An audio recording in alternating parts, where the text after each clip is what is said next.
can be tuned, you know.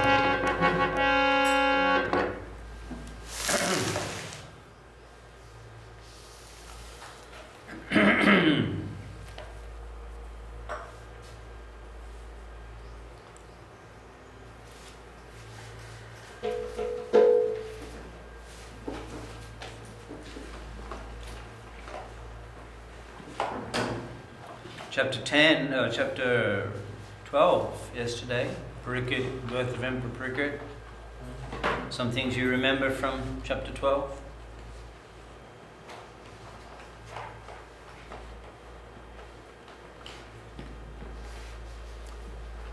So, we discussed that purport where we saw the essence of giving spiritual knowledge right from childhood. So Prabhupada is mentioning his experience and quoting Prahlad Maharaj and Parikshit Maharaj. Yeah. And then the qualities of Parikshit Maharaj developed because of that cultivation. Very important, no? Very important. Some things you remember from chapter 12. Rashamanya Dhanandam. So, different stages were glorifying and pointing out the different qualities of Parikshit Maharaj, that how he will be like fire, different qualities like fire, mountains, different Nandi, different kings, different qualities they will comparing, and that how he will be a very good leader.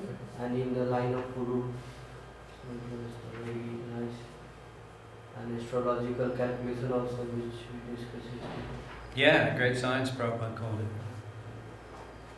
Shandara Gopi? So we saw how Krishna protected him and Parikshit Maharaj saw him from the very birth. He was just thumb high. And Krishna saved him first reason because he was a great devotee. And second was because Krishna wanted the line of the devotee family to be continuing to establish religion. So Parikit in the womb. Chapter 12, what comes to mind? Rashamanya. Also comes like twice actually different things were mentioned. So one was that his body was saved by Lord, and second purpose, right in the purpose, that Lord gave the body, which was like bird. This was very interesting. Yeah.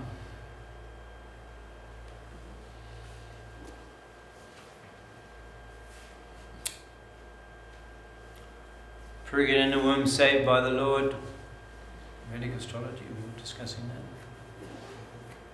Ashwamedha. Yeah, Australians. Let's take a bit of a look, have a bit of a look. Let's look at overview, chapter 13. See what's going on here in chapter 13.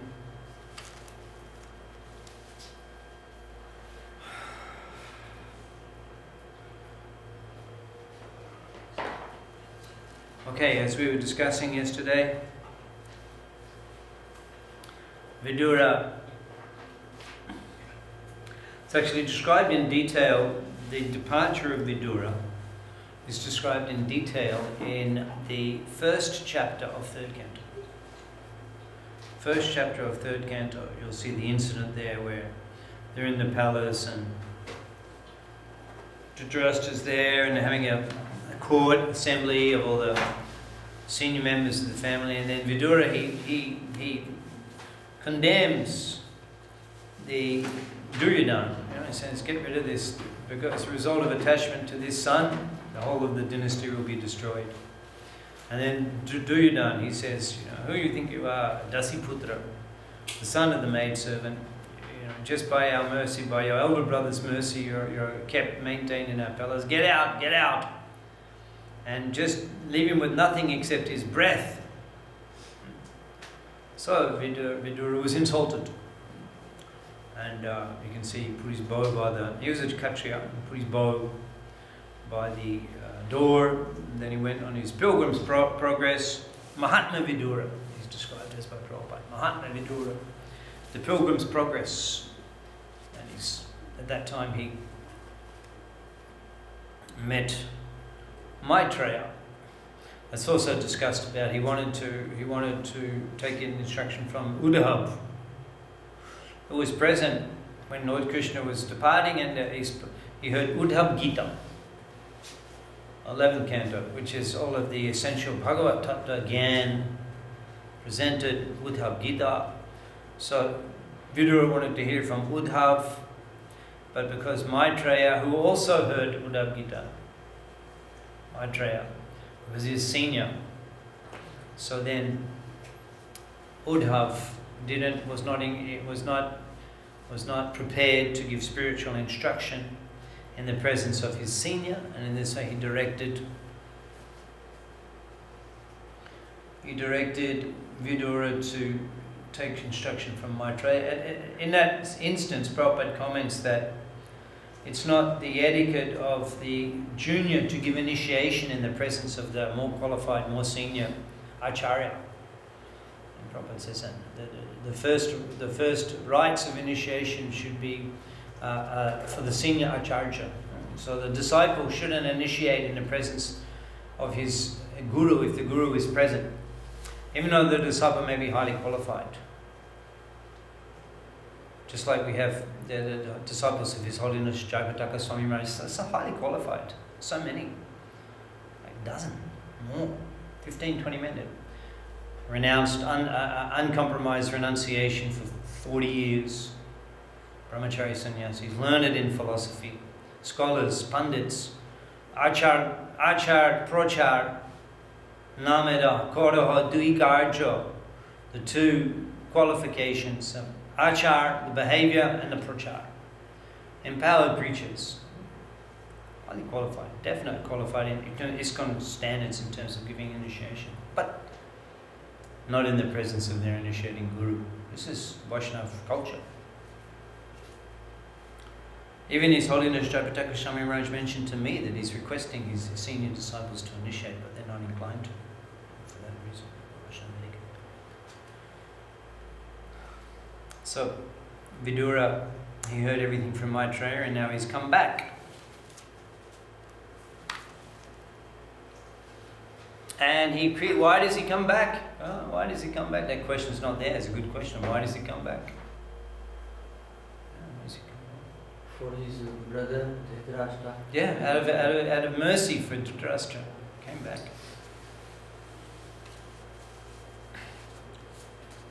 Of course, Duryodhana's dead. All of the sons of Dhritarashtra are dead, so it's a whole different scene. It also will hear it gave great satisfaction to Yudhishthira that Vidura came.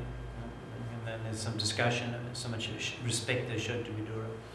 So to deliver Dhritarashtra and also to bless Yudhishthira and the Pandavas, came back. But after this incident, do we hear about Vidura after this? I don't think so. Yeah, he goes. He left that place, and then we don't hear anything again about Vidura. Yeah. We don't hear about Vidura again anyway. That's it.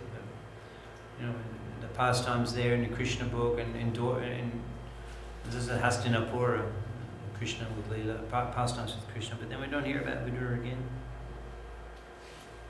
So let's take a look at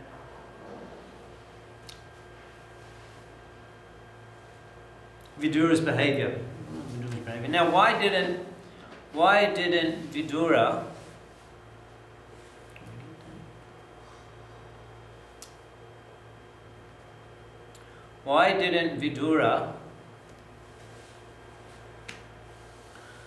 tell when he came and Yudhishthira is asking him, you must have seen the Yadus.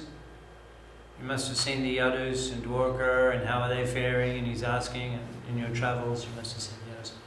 So this time also, someone was asking yesterday about the timeline of all of these events, but at this time the fratricidal war at Prabhash Ketra has occurred, and that's discussed in subsequent chapters. You'll see that chapter 14, 15 of this canto. You'll see that discussed why Krishna desired that the Yadu dynasty be removed, because actually all of the kings and all the armies have been removed. So then the Yadu dynasty all of a sudden becomes like the big kid on the block, so to speak. Although there's no description that they were in military aggression, but it was an unbalanced situation. One huge army there, and no other competitors. It's always not a healthy thing. Got to have competitors. Got to have competitors. Not that. Competition is a type of quality control, actually. The customers have to have various options on the market, so that not that you just take advantage of the fact that you're the only supplier and you can just cheat everybody, and because there's no competition. So competition it provides it's good. So anyway, that's another topic. But and of course, then he was afraid that they would become proud, like Nityananda Vangsha. You've heard of Nityananda Vangsha? They're not so powerful. They have a little place in Vrindavan, Nityananda Vangsha. Advaita Paribar, Nityananda Paribar. Those of you who are familiar with Bengal, you'll know Advaita Paribar. Family descendants of Advaita Acharya. Still in East Bengal, they are very influential. Advaita Paribar. The Acharyas, the Gurus, they give mantra. As Brahmins, they're Brahmins. Yeah, Advaita Paribar, they're Brahmins. They give mantra, diksha. And there's so many of them. I'm in Bengal, East Bengal. I mean, there's millions and millions and millions of customers. Millions, even East Bengal, where the Hindus all left, but still there's so many. Not to speak of West Bengal. So the Advaita Paribar is big in West Bengal too. Yeah. In West Bengal. The Shantipur area is also. Yeah, Advaita Paribar, family members of Advaita Acharya, and Nityananda Paribar, Nityananda Vangsha. So they were a big fight with Siddhanta Saraswati Thakur. We're the only ones that are eligible to give diksha. So this is similar. Krishna was concerned that they would become proud. We're the family descendants of Krishna. So, and who's there to remove them? No, they have to remove themselves. So the whole interaction there, I think it was Samba and the rishis in Dwarka. So they asked what would be the child. It was just an iron ball. So it was an offence. So then quickly they ground up the iron ball. The story, it's in Krishna book described. Just ground it up, and the fish, and then the reeds grew, and then they intoxicated, and they beat each other with the reeds. So this had happened now when Vidura comes back to Hastinapura, but it appears that Yudhishthira is not aware of this. This news has not reached. So perhaps it didn't happen so long ago. Because news like that would have reached. Prakasananda Saraswati, when he was Prakasananda Saraswati in Varanasi, and one Vaishnav came, one devotee of the Lord, and said, "Oh, Lord Chaitanya is come, and he's distributing love of Godhead without discrimination." And Prakasananda Saraswati, he vilified, he blasphemed. Who is this magician from Bengal? His type of sentimentalism will not be appreciated in Kashi. And then he said, "I've heard." He bewildered Sarvabhauma Bhattacharya. And that's quite interesting because that's a long way away, Varanasi and Puri, but already he heard. So he'd heard. So news travels, and that was 4 years after Mahaprabhu met Prakasananda Saraswati. 4 years after delivering Sarvabhauma Bhattacharya. So we've heard that he influenced the great Acharya, the great Nyaya scholar Sarvabhauma Bhattacharya. So there's such things. The word travels. So the question is, why Vidura didn't even mention it? I mean, that's the first thing you'd say. You know what happened in Abhashekra? They all killed each other. Yeah, it was like one, another, they're all dead. I mean, gossip like wildfire, doesn't it? Amongst devotee community, it's like you wake up in the morning, even before Mangaladi, you're looking at what's latest, gossip like a wildfire. Recent events here spread like wildfire. Gossip spreads like wildfire. So why didn't Vidura speak that? Revatinanda Das Brahmachari. The truth is unpalatable, mentioned Prabhupada. So according to the Shastra, it should be not presented, Yeah, not Yeah. disturb the mind. yeah. Others' thoughts? Mataji? I mean, he didn't want the Yudhishthira and all to be, disturbed in heart because it would really disturb them. He wanted to see them happy because finally they were just began to be happy.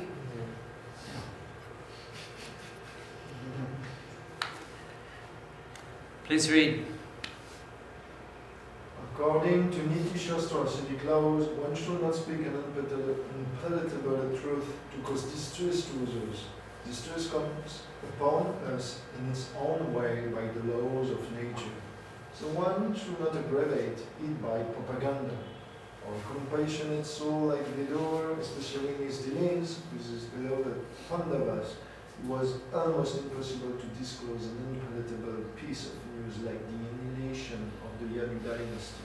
Therefore, he purposely refrained from it. And you have some characters, it seems like they think it's their duty to make sure everybody knows about some gossip. Just in case someone doesn't know, it's my duty to make sure they all know about it. It's complete opposite of this here. News will travel on its own accord. No need for me to expedite by speaking about it.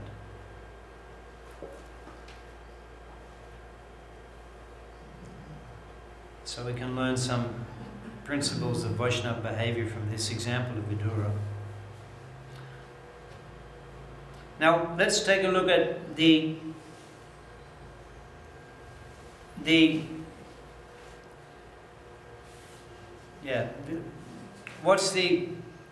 who can describe for us the circumstances that Dhritarashtra is currently in this scene?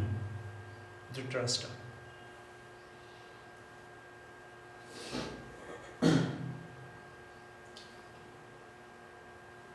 Rasaman? Dhritarashtra is like very, as Prabhupada is writing, in humiliating situation because he don't want to leave his comforts, another thing, and so that's why he is just living in those house. Yes. Some others' thoughts on this, the situation, the circumstances of Dhritarashtra? Sundara Gopi. So he was living in the house of Yudhishthira, whom he tried to kill by so many means. And he was still so attached to his life, his comforts, and that king. I am king's uncle now. He doesn't have a position of a king, but he's so happy, like I'm king's uncle. He still was so attached to it. And he Vidura later says that you're living on the food given by Bhima. So he was in a very, very bad situation, but still the attachment was so strong that he continued living like that. Yeah. And how would Yudhisthira deal with Dhritarashtra? As a father.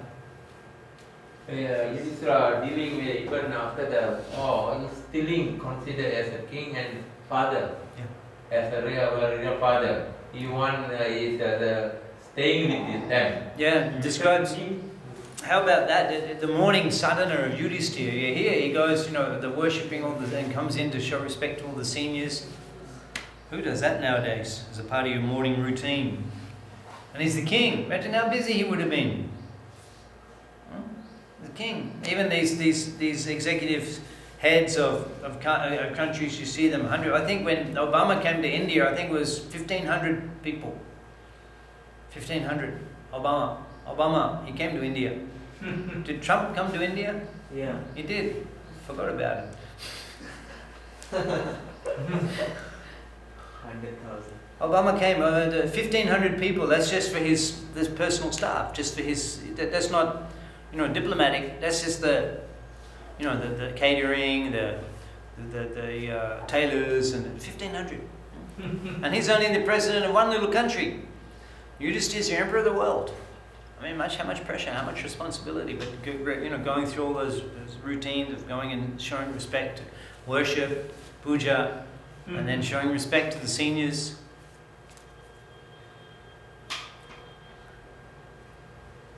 So how would you so now Vidura comes back. Now on one hand we see that he's definitely not speaking in an impulsive way. You know, impulsive response. Yeah. You can't control yourself. Like you get overwhelmed, Rajagun, you get this morning Maharaj was talking about, what do you say, 99% of the people in Rajagun, no, 5% in Rajagun, 95 in Tama, a little bit of Raja. He said 95% in Tama and Raja mixed, and 5% in Tama, or a small percent, and like 0.5% in Sattva Gun. So Raja and Tamagun particularly, impulsive responses. Even we're devotees, we're trying to minimize the influence of the mode's material nature in our consciousness every day, many years. But still we oftentimes, occasionally, we respond to impulse. You shouldn't say things, you shouldn't do things. Sometimes in emails, immediately you shoot it out. The lady, you think, what did I say that for? Impulsive response. You just can't control yours. You can't control your tongue. You can't keep your mouth shut. You know that Yudhisthira cursed ladies that they can never keep a secret, you know? Yeah. They cannot. Yes. And therefore, Vishvasha Nava, what is that? Strishu Dushtasha Strishu Vishvasha Nava Kachchit. Raja Strishu Raja Kuleshu Na Vishvasha Nava, should never place your trust in a king or a woman. Chanaka Pandit. Because they have to speak it. Sorry, you're a little outnumbered here, Sundara Gopi. No, I agree with him. I struggle.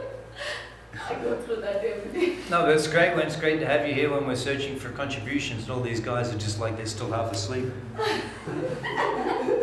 Sundar Gopi's there. She'll have something to say. It's my last day, so I can get away with more today. No, we appreciate your contributions. So there he was, you know, he was completely cool with the topic of which we would just like be talking about all the time. We wouldn't be able to keep your mouth shut. He was completely cool with that. Now, how would you describe the way he's speaking to Dhritarashtra? How would you describe his style of words? Yudhishthira used to call Dhritarashtra a king, so he wouldn't make feel himself comfortable. Yeah, that's okay. I'm asking about Vidura now. Vidura, the way we saw that Vidura was very, he used a lot of discretion. He was thinking very cautiously and very about what he spoke to Yudhishthira. And how did he speak to Dhritarashtra? Yes, but Vidura now, after the hearing the from the back to his Hastinapur, you see his brother, he thinking as a brother, he want to teach the real spiritual things, not attachment, but too much to the material. So the question is, what about his style? What was his preaching style? How would you describe it? Give me an adjective. You know, an adjective, a descriptive word. His preaching style. Very heavy. Very heavy. Heavy. Okay, yeah, heavy. That's an overly used word in Islam. Compassionate but condescending. Condescending? Yeah, but compassionate. Yeah. How would you describe it? It was mentioned at the beginning that he would call Dhritarashtra a king, but it was used in a sarcastic way. Yeah. Sarcastic. Yeah. Very forceful. Forceful. Yeah. You could say provocative, confrontational. Yeah. You know, highly, provocative. You know, to provocative. In other words, words to provoke awakening. Shocking. He uses some of the things he says. You can read. Someone can read. Your father, brother, well-wishers, and sons are all dead and passed away. At the hands of your hosts. Body is now overtaken by invalidity. Your teeth are loose, your liver is defective, and you are coughing up mucus.